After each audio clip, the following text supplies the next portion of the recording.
I had my emo girl phase, I loved Avril Lavigne and punk rock was huge in California too. You're originally from Northern California. What was it like growing up there? Was music kind of always around, or that kind of come later?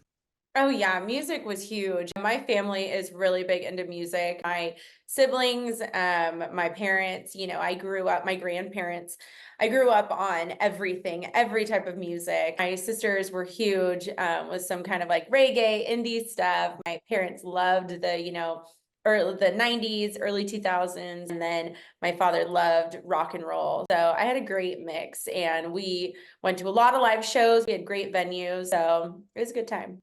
Nice. It's so is that kind of where your influence comes from musically? Do you find yourself pulling from a lot of that, or do you Yeah. find more modern the stuff you're listening to like currently is more where you're pulling from?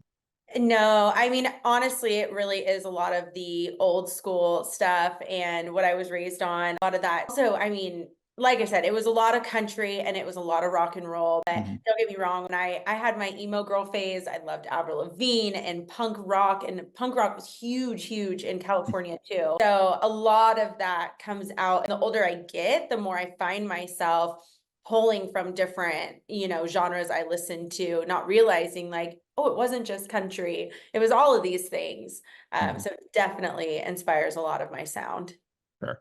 I was gonna say if you in the early 2000s to the early 2010s, if you didn't go through some sort of punk rock emo phase, I don't know if you were really living at that point.